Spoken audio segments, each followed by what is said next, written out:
Live in relationship में रहने के लिए हमको क्या कानूनी सावधानियां रखनी चाहिए कि कल को कोई भी लीगल डिस्प्यूट खड़ा नहीं हो, किसी भी प्रकार से हमको कोर्ट कचहरी के चक्कर नहीं लगाने पड़े, तथा इसमें सुप्रीम कोर्ट की क्या गाइडलाइंस है। नमस्कार दोस्तों, मैं हूं एडवोकेट धीरज कुमार, आपका स्वागत करता हूं अपने यूट्यूब चैनल में। दोस्तों, जैसे कि मैंने अपनी पिछली वीडियो में भी आपको बताया कि हमारे यहाँ इसके लिए कोई भी कानून या एक्ट नहीं बना है।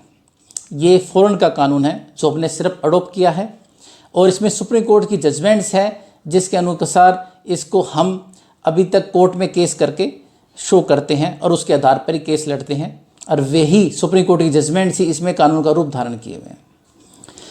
हमने फॉरेन के लॉ को अपनाया है, लेकिन अभी उसके लिए कोई पक्का एक्ट नहीं बना।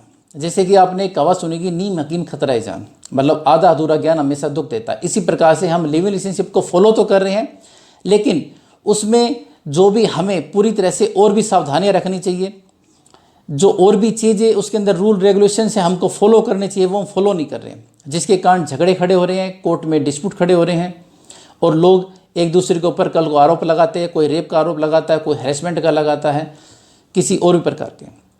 तो आज हम जानते हैं कि वे क्या 10 प्रकार की सावधानियां हैं जिनको अगर रखें तो कल को किसी भी प्रकार का कोई भी लीगल डिस्प्यूट खड़ा नहीं होगा।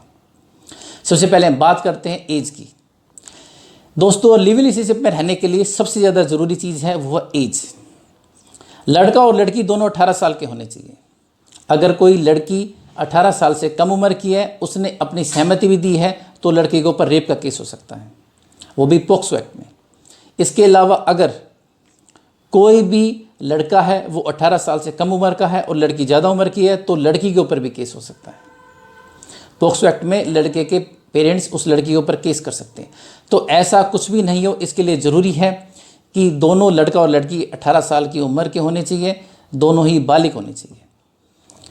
सेकंड बात करते हैं एग्रीमेंट की। दोस्तों, इस रिलेशनशिप में सबसे बड़ा जो डर होता है वो लड़के को डर होता है कि उसके ऊपर कल को लड़की रेप का केस लगा सकती है, ये कहकर कि लड़के ने उसको शादी का वादा किया था और इस बहाने उसके साथ गलत किया, या कुछ और भी मिसयूज कर सकती है कि मेरा वैसे मुझे नशीला पदार्थ खिलाकर मेरे साथ रेप किया। उस डर से बचने के लिए और कल को किसी और प्रकार का भी डिस्प्यूट नहीं हो, तो हमको फॉरेन का अगर ये कंसेप्ट अपनाया है तो उनके वे रूल रेगुलेशन भी अपनाने चाहिए। जैसे कि वे कभी भी लिव इन रिलेशनशिप में रहते हैं तो सबसे पहले एग्रीमेंट करते हैं। तो यहाँ भी अगर आपको रहना तो आप एग्रीमेंट जरूर कीजिए, ये मस्ट है। बिना एग्रीमेंट के अगर आप रहते हैं तो झगड़ा या डिस्प्यूट खड़ा होगा ही होगा, इसलिए एग्रीमेंट जरूर करें। एग्रीमेंट जैसे कि एक साधारण एग्रीमेंट बनता है वैसे ये एग्रीमेंट भी बनेगा। इसमें आप लड़का और लड़की कोई भी फर्स्ट या सेकंड पार्टी बनेंगे। इसके बाद कंडीशन लिखी जाएंगी, रूल रेगुलेशंस लिखे जाएंगे कि किस डेट से आप साथ रहेंगे, किस जगह रहेंगे, खर्चा कौन उठाएगा। इसके अलावा और भी बहुत सारी बातें जो इससे जुड़ी हुई हैं। एग्रीमेंट लिव इन रिलेशनशिप का है, इसको आपको ज़रूरी नहीं है कि आप इसको पक्का रजिस्ट्रार ऑफिस में कराएं। आप इसके लिए नोटरी भी जा सकते हैं, नोटराइज भी करवा सकते हैं, लेकिन नोटराइज भी पक्का होना चाहिए। नोटराइज के अंदर आप जो नोटरी की स्टैंप है वो लगवाते हैं और साथ में एक रजिस्ट्रेशन नंबर होता है, वो भी आपको इसमें डलवाना है। अगर वो किसी के पास नहीं है, कोई नकली नोटराइज बैठा है, तो उसके पास नहीं कराए, कल को फिर अगर कोर्ट जाते तो परेशानी खड़ी होती है। तो एग्रीमेंट जरूर कराना है। एग्रीमेंट से आपका एक तो ये डर खत्म हो जाता है कि कल को लड़की रेप का केस लगाएगी, और भी बहुत सारे डिस्प्यूट जो कल को फ्यूचर में पैदा होने वाले होते हैं, उनके लिए आप पहले ही उसके अंदर लिख करके खोल कर लेते हैं कि भी अगर ये डिस्प्यूट होता है तो हम ये वाला रूल रेगुलेशन अपनाएंगे या फिर ये कंडीशन हमारे ऊपर लागू होगी। Third, rent agreement. दोस्तों, सबसे बड़ा डर लड़के को ये होता है कि कल को अगर आप अपने घर रखते हैं तो लड़की आपको तो चलो कोई भी आरोप नहीं लगाएगी, आप और उसके बीच में एक लिव इन रिलेशनशिप का एग्रीमेंट है, लेकिन कल को आपकी फैमिली के ऊपर इफेक्ट कर सकती है। आपके भाई के ऊपर आरोप लगा सकते हैं, आपके पेरेंट्स पर लगा सकते हैं। तो इसलिए कभी भी अपने घर में नहीं रही, हमेशा घर से दूर रेंट पे रही, या कोई अपनी प्रॉपर्टी है तो उसमें रही।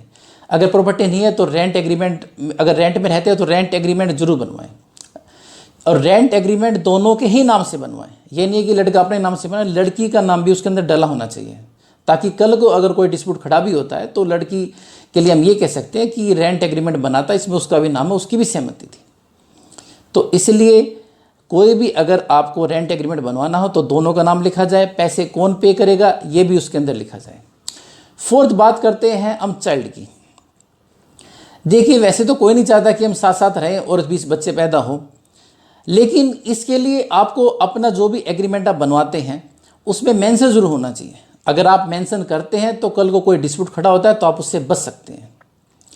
वैसे तो इच्छा किसी की नहीं होती कोई हम ऐसी कंडीशन में बच्चे पैदा करें, लेकिन अगर हो गया तो उससे बचने के लिए ये ज़रूर लिखा जाए कि अगर बच्चा होता है तो उसको कौन पालेगा, उसका खर्चा कौन उठाएगा, उससे अगर एक दूसरे को मिलना हो तो मिलने के लिए क्या कंडीशन होगी, क्या टाइम टेबल होगा, ये ज़रूर मेंशन कराएं। क्योंकि कई बार क्या होता है कि जैसे कि लड़का और लड़की दोनों साथ साथ रह रहे हैं, लेकिन आपस में एक दूसरे से अनबन भी हो जाती है, तो गुस्से में बदला लेने के लिए लड़की भी सोच सकती है कि भाई ये मुझसे शादी नहीं कर रहा या मैं शादी करना चाहती हूँ तो इससे अच्छा मैं प्रेग्नेंट हो जाऊँ, या लड़का भी कुछ बदला लेने की भावना से ऐसा कर सकता है।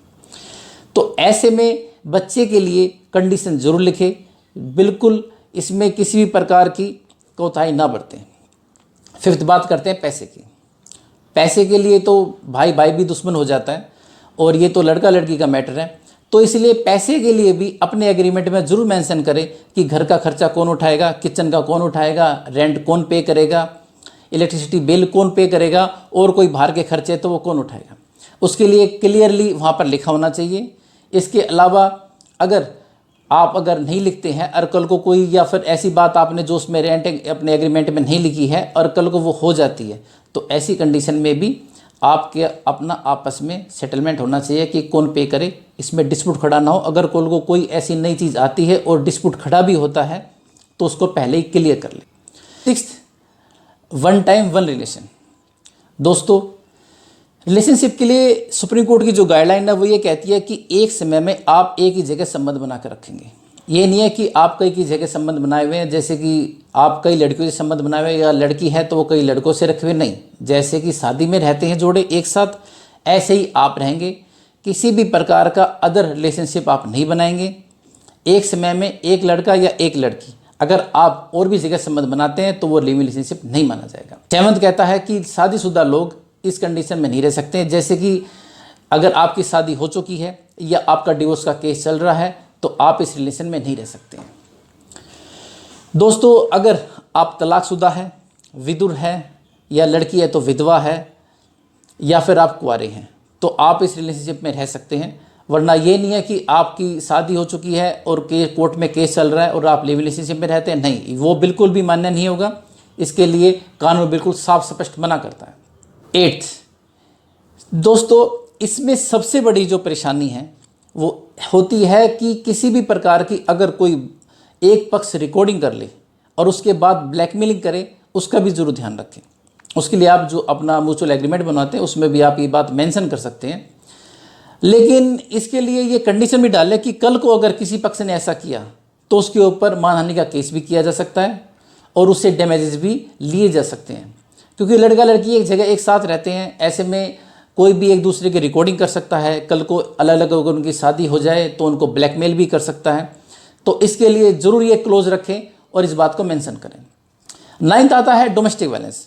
दोस्तों, वैसे तो एग्रीमेंट होने के बाद और बाकी इन सब चीज़ों के बाद किसी प्रकार का ऐसा कोई डिस्प्यूट नहीं रहता कि लड़के लड़के के बीच में हो, लेकिन घरेलू हिंसा के लिए कोर्ट ने स्पेशल पावर दी हुई है कि लड़की जैसे कि लड़के के साथ घर में रहती है वैसे ही लिव इन रिलेशनशिप में रह रही है तो वो घरेलू हिंसा का केस लड़के के ऊपर कर सकती है। तो उससे बचने के लिए ये ज़रूरी है कि आप शांति से रहे, बिना किसी झगड़े के रहे और ऐसा कोई भी काम नहीं करे कल को डोमेस्टिक वायलेंस का केस बने। अगर ऐसा होता भी है तो उससे दूरी बना लें। Last 10th, no burden. दोस्तों, इस रिलेशनशिप में किसी प्रकार का एक दूसरे पर कोई भी बर्डन नहीं है। आप किसी को फोर्स नहीं कर सकते कि आप मेरे साथ लिव इन रिलेशनशिप में कंटिन्यू रहेंगे। आप कभी भी इसको ड्रॉप कर सकते हैं। इसके अलावा आप मुझसे शादी करेंगे इस बात का प्रेशर नहीं डाल सकते। आप घर में क्या खर्चा करेंगे, क्या नहीं करेंगे, कहाँ आएंगे जाएंगे, इस बात के लिए भी आप किसी भी प्रकार का किसी से कोई भी दबाव नहीं डाल सकते हैं कि आप जल्दी घर आते हैं, देर से आते हैं, बिल्कुल भी नहीं। अगर कोई ऐसा दबाव डालता है तो आप उसके लिए अपने एग्रीमेंट में ये मेंशन कर सकते हैं या आप उसी वक्त वो रिलेशनशिप ख़त्म कर सकते हैं। तो ये क्लोज ज़रूर रखें कि कल को अगर किसी भी प्रकार का कोई भी कंडीशन ब्रेक की जाती है या एक दूसरे पर आप बेवजह प्रेशराइज करते हैं, प्रेशर डालते हैं, तो वो रिलेशनशिप ख़त्म किया जा सकता है। तो कभी भी अगर आप एग्रीमेंट बनवाते हैं तो ये क्लोज लास्ट में ज़रूर डालें। तो दोस्तों आशा करता हूँ आपको मेरी जानकारी पसंद आई होगी। मिलते हैं इसके नेक्स्ट पार्ट में, जिसमें हम बात करेंगे कि लिव इन रिलेशनशिप में रहने के क्या फ़ायदे हैं और क्या नुकसान है। तो मिलते हैं इसके नेक्स्ट पार्ट में, तब तक के लिए नमस्कार।